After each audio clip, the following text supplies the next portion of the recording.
What was British Empire? British Empire was a worldwide system of dependencies that was brought under the sovereignty of the Crown of Great Britain and the administration of the British government over some 3 centuries. The British Empire had its origins in the late 1500s.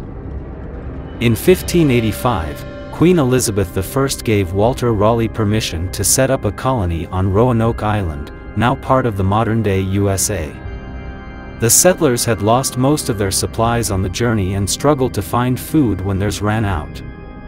They were at first reliant on local indigenous people for food, but there was a lack of trust between the two groups and the relationship descended into violence. All of the settlers' attempts to set up a colony on Roanoke Island failed, and they eventually abandoned the land in 1590.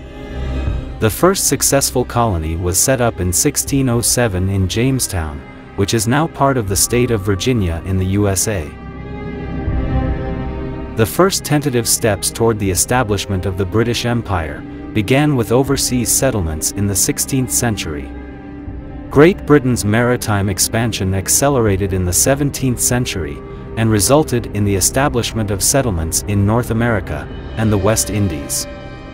The East India Company began establishing trading posts in India in 1600, and the first permanent British settlement in Africa was made at James Island in the Gambia River in 1661.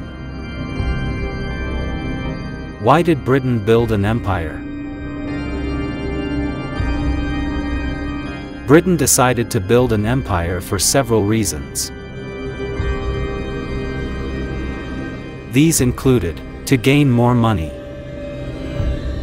to gain more power, to spread Christianity and British ways of life. Spain built its empire in the 1500s. It controlled 80% of the world's silver because it conquered several colonies in Latin America, such as Peru and Mexico. England wanted the money and power that the Spanish had, but this would require a lot of violence and force.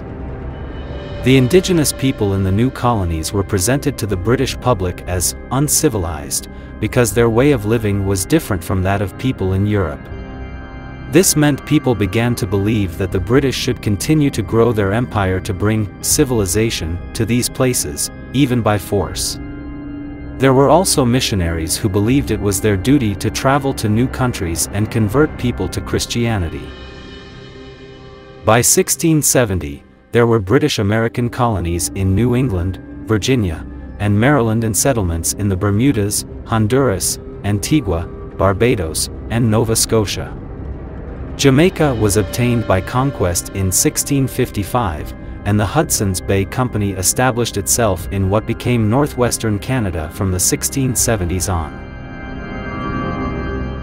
The East India Company began establishing trading posts in India in 1600, and the Straits settlements, Penang, Singapore, Malacca, and Labuan, became British through an extension of that company's activities.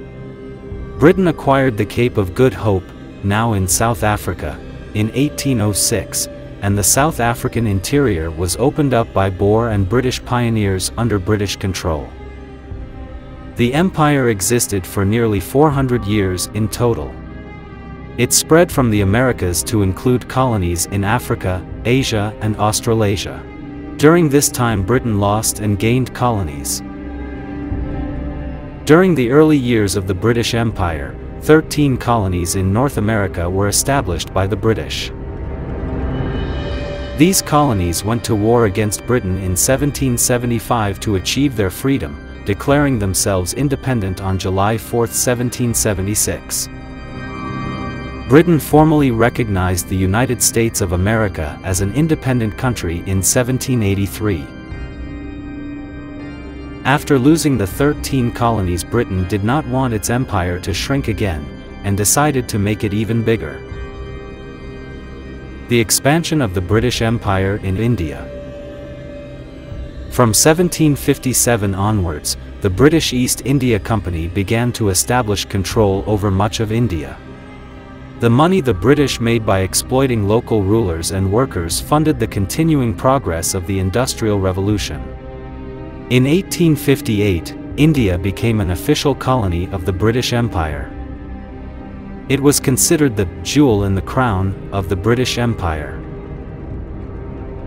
Ruling India was economically very beneficial for Britain, because the British authorities exploited India's resources and population.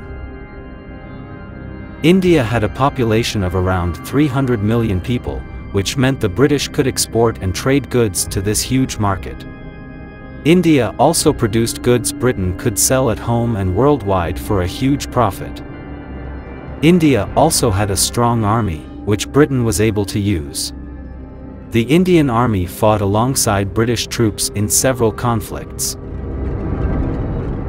Indian soldiers fought in the Second Boer War in South Africa from 1899 to 1902, and in both World Wars. The expansion of the British Empire in Africa. In the 1880s, the scramble for Africa took place and Britain came to control 30% of the African population, with several African kingdoms destroyed in the process. For example, when the British colonized the Kingdom of Benin, they exiled the kingdom's leaders, looted Benin treasures, burned much of Benin City to the ground and killed many people. How was the life in the British Empire?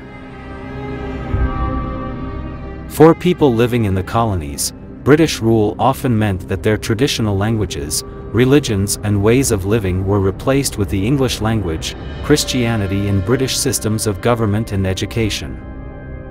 English remains the official language of many ex-colonies to this day. The number of speakers of some indigenous languages, like that of the Maori in New Zealand, has declined dramatically. The colonies were generally run by British government officials who lived in the colony and not by the indigenous people.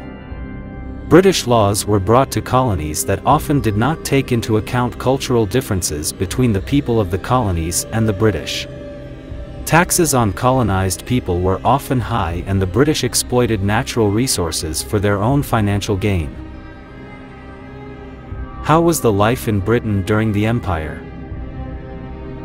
For some people living in Britain, the British Empire meant that they were able to migrate to different colonies, and take positions of authority or obtain land.